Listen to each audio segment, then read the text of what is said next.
Today's lesson is all about looking at finding that deeper space within you.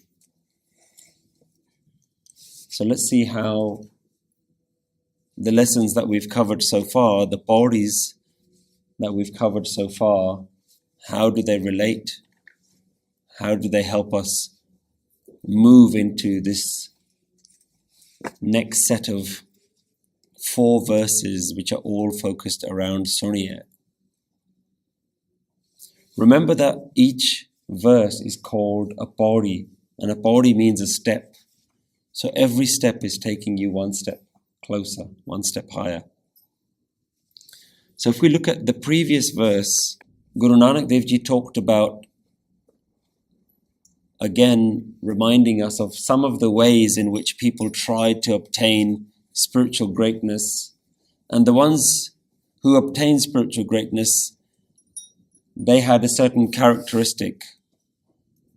They were notorious and famous around the world for having achieved certain levels of spiritual state. Guru Nanak Dev Ji talks about the people who are able to lengthen their lifespan, Je Jug Chare Arja. People who are famous, Nama Khandavach Janiya. People who have made a good reputation for themselves, Changa Nao Rakhai Ke. People who have a big following, where lots of people are praising them, Jas Kirat Jagle. Guru Nanak Dev Ji says, Jetis another na avai, tavat na pacheke. That if grace doesn't come to those people, then they become Kita andar Keet, insects amongst insects, dosi dostare, punished amongst sinners. And it is the Nirgun who receive the Gun. Nanak Nirgun Gun Kare. The ones who haven't achieved this spiritual success, the spiritual glory. So Guru Nanak Dev Ji talks about those people. In these verses, he talks about how to actually obtain spiritual greatness. What is the technique to obtain spiritual heights, and to what heights you can reach using this technique? So this whole technique, Guru Nanak Dev Ji spends verses 8, 9, 10 and 11 talking about the praises of this particular technique, Suniya. Listening is the technique that Guru Nanak Dev Ji is now focusing on. Sounds like a very simple technique, just to listen. But let's spend a little bit of time before we go into the verse thinking about listening in our own lives. One thing we may not realize is that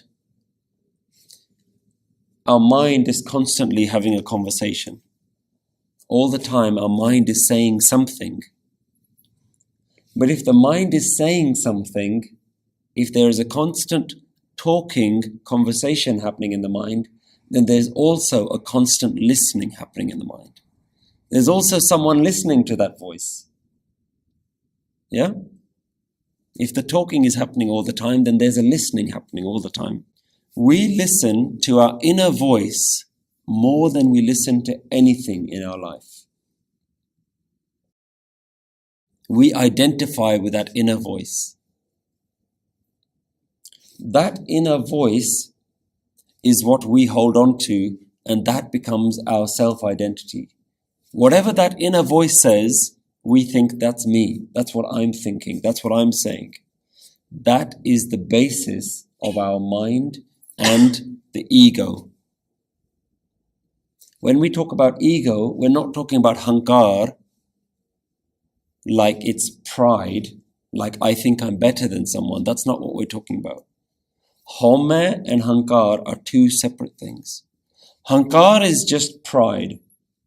That's just to say that I'm better than you. Home is to say I am. Main hega. I exist. That I exist manifests itself in the voice and the conversation that's happening in our mind all the time. And that voice in our head is constantly reaffirming our ego. What do we mean by this? It's always telling us how right we are. You notice the voice in your head is very rarely telling you that you're wrong. It's always on your side. It's always your best friend. It's like a little team, you and the voice. So it's constantly telling you how right you are, and it's reminding you how wrong everybody else is all the time. Why do we get angry at people? Because the voice in our head says that they're wrong. I would never do anything like that. I can't believe they did that to me. Why don't they listen to me? That's what the voice in our head is constantly saying.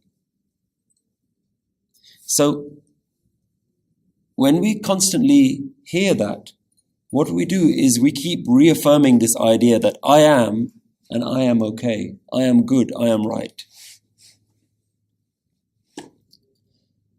And we only listen to that which protects the ego.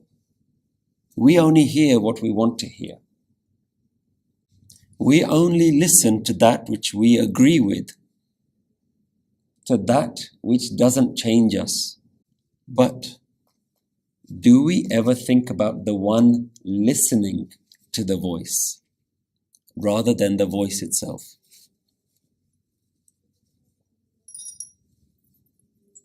So that's what we're talking about today. Not the voice in our head, but the one listening to the voice in our head. Because if there's a talker, then there is also a listener. Who is the one listening to that voice? The voice in our head is constantly saying, I am good, I am right. And there's somebody inside us that agrees with that.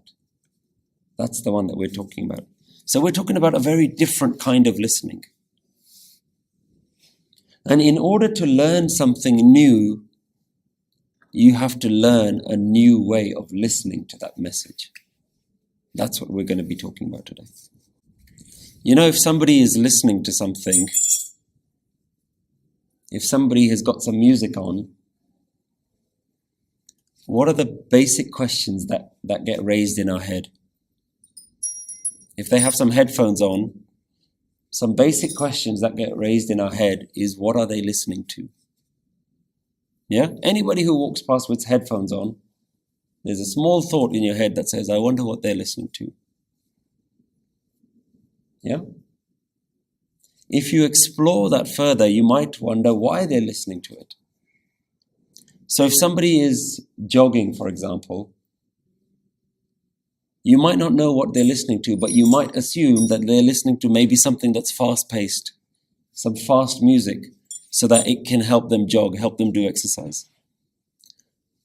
So when somebody is listening, you will ask a question, what are they listening to? Why are they listening to that music? Why are they listening to that sound? And if you're interested, the next question you'll ask is, well, how can I listen to it? How do I obtain it? So if Guru Nanak Dev Ji is talking about Suniye, then we also have to raise these same questions. What should we listen to? Why should we listen to it? And is there a special way of listening to it? How? How should we listen to it? So these are the questions that we're going to explore. And interestingly, we might think that Pauri 8, which is the one that we're looking at today, is the first explanation of Suniye. That this is the first time Guru Nanak Dev Ji goes into detail about listening. But the questions that we've raised of what, why, and how have already been covered in the verses that we've been looking so far. Let's start with the how. How should we listen? In the fourth Pauri, Guru Nanak Dev Ji says, Moho ke bolan boliye jit sun tare pyar. So the listening first occurs there. What words can be spoken that when you hear it, I will feel your love? It's a question to the divine. What words can I say from my mouth? Moho ke bolan boliye jit sun. That which you will listen to Tare pyar, that I will feel your love. And the response to that question is Amrit Vela Sach Now Vadiyai Vichar. The response to that question is Naam, Sach Now, Vichar, contemplation, and Amrit Vela, early morning. And even though we covered Amrit Vela, one of the things that becomes relevant now is that early morning, if you notice, is the quietest part of the day. So Guru Nanak Dev Ji says that the solution and the answer to the question, Moho ke bolan boliye, what should I say? How shall I say it?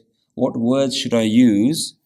That you will listen to it. It's talking to God. You will listen to, what words can I say that when you listen to it, you will shower your love on me? The question is answered by saying, Naam is what you must do, Vichar is what you must do, but you must do it in the silence of the morning. So in the response of listening, there is a sound element to it, Amrit Vela. Now let's delve into this question a bit more, because we have to look at these things before we can even start anything to do with Sunya. Now, does the question sound quite dualistic? Let's think about it. Moho ki bolan boliye. What words can I say that you can listen to?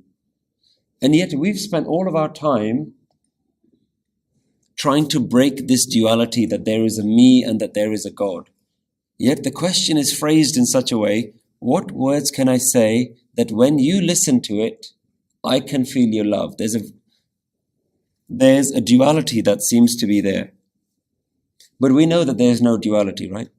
We know that this duality thing is our own construct, that we have to break that apart. So let's take the idea of non-duality, of ik, and answer this question in that way. If this question is phrased in such a way that there is a person speaking and a person listening, the non-dual way of looking at it is to say that the person speaking becomes the listener.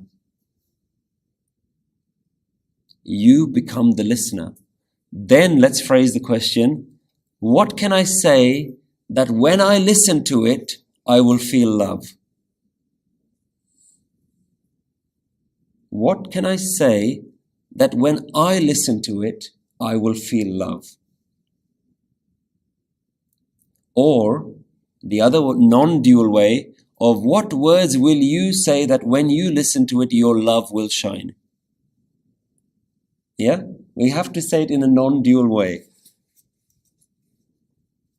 So if you remove God as someone external, then within you becomes the God. The one listening to the Amrit Naam, Amrit Vela Sach Now, the one listening to that becomes your inner God. Now this might sound like we're getting far too complicated. But remember, these are pauris, these are steps. It has to become more complicated. Otherwise, we're going to be staying at the lower steps. We have to go higher and deeper and deeper. And this is a very, very deep concept. And Guru Nanak Dev Ji has started hinting already what we need to be thinking about before we attempt to try and understand this Sunya. So, we're answering the question, how do I listen? The how is answered by taking duality away and says that you have to do the mantra and you have to be the listener. Yeah? Now we understand that what we're talking about is an internal listening, a deep conscious listening. So what we're talking about is something beyond the superficial listening of the mind. And we use Amrit Vela. We use outside silence to find our inner silence. Yeah? Amrit Vela, it has to be done at the time where the world is quiet. And we use that quiet to find our quiet, to listen to our own silence. That's the how. The why is answered in Pauri 5. Gaviye suniye man rakhiye pao dukh par har sukh kar le jaye.